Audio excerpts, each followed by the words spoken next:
Now, we've heard a lot about partnerships, indeed, for the last couple of days, but we're really going to take, I suppose, a closer look at it now. So we're very, very grateful that they've taken the time to reflect and look at how they're managing partnership in their business and what it means and what it can mean, indeed, for the success of the industry. Mele, just particularly, there was tremendous excitement in Nigeria this year with the passing of the Petroleum Bill.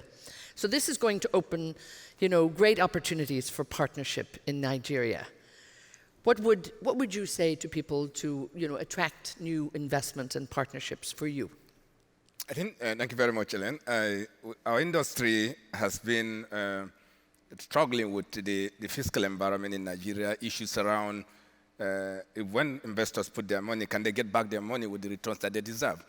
And would there be fiscal stability and also sanctity of contracts? I think this is what our new law has done to bring all this on the focus, to ensure that the fiscal environment is very competitive, world-class, global, best place that you can find, and also to bring in the stability and the security of contracts, which is what's really very critical for our business. And ultimately, what this will do is to bring partnership on the table.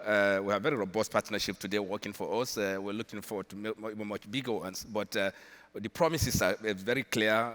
Partnerships are now required for the energy transition in a way and manner that will also sustain energy security for the global. I think we see a very, very new situation in our country, in our environment.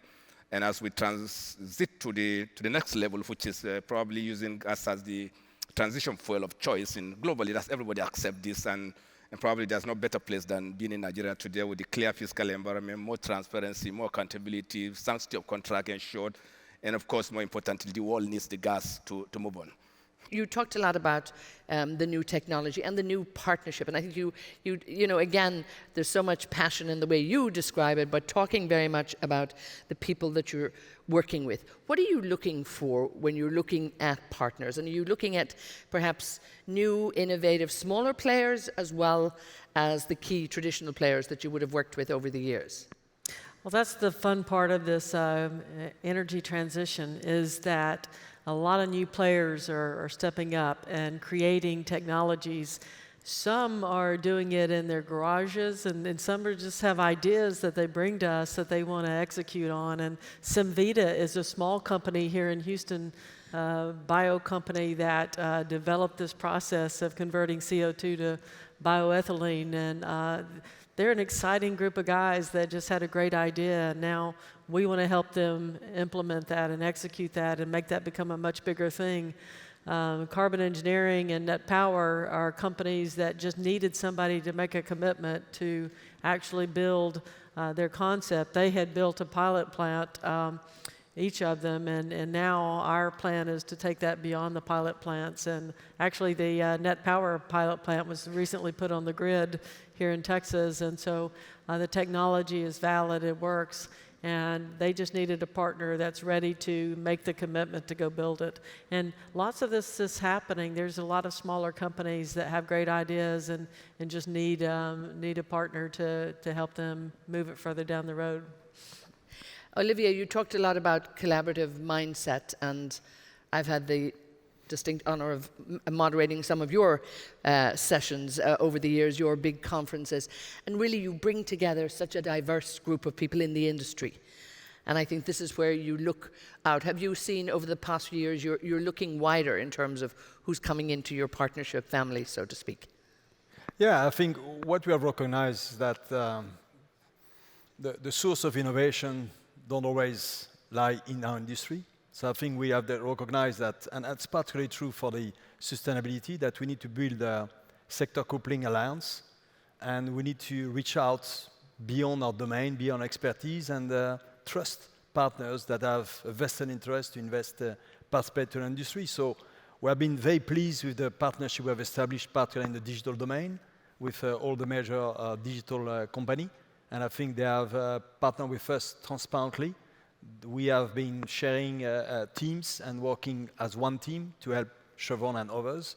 And I think we are seeing the same evolution into the sustainability domain, where we are seeing lots, as Vicki said, a lot of companies reaching out to us, showing that they have a technology that works, that has applicability in our domain. And then we put our team together, and then we look at paths for industrialization and path for scale deployment, which is what I think is unique about this industry. We know how to execute large capital projects everywhere in the world. We know how to scale, industrialize in any country, okay?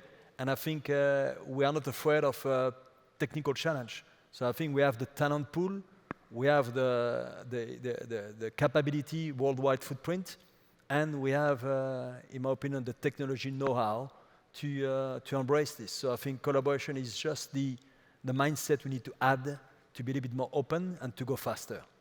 Vicki, perhaps since this is, I suppose, hometown for you. I know Olivier is here in Houston as well. But again, bringing this event to Houston, how important is it that the world is looking at the American industry? And indeed, we've heard lots about the American shale revolution, a lot about the industry in the last few days. The US is still, it's still focused on the goal and still very operational. How important is it that we're all here? Can I have a closing word from you?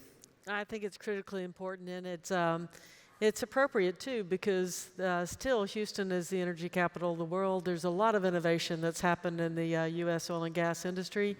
Lots of good things happening internationally too, but this is the heart of where a lot of things have been developed that have really cracked the code on how to develop shale, how to even get better at conventional reservoirs.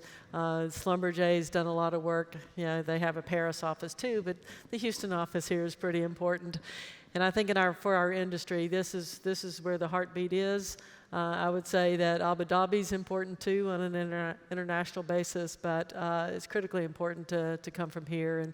And you know, I know that the administration has taken some hits over the last couple of days, but I will say that what we need to give the president and his administration and Secretary Granholm credit for is they do support carbon capture. It's critical to address, and the carbon capture that they support is not just retrofitting industry, but also direct air capture. They have specifically said that. So the first direct air capture that's of the scale that we're going to build in the Permian Basin, it'll be the largest in the world, and it's very much supported here in the United States and also by our governor. So it's appropriate, I think, that the first large one and the beginning of the building of these around the world starts here in Texas. So lots to do and lots of partnerships still to be made in the USA. So thank you all so much. I'm really, really grateful to you. From Nigeria, Mele Kyari from NNPC, Vicki Hollub from Occidental, and Olivier Le Peuch from Schlumberger. So a big thanks to all of you. I'm really grateful. Thank you so much for being with us.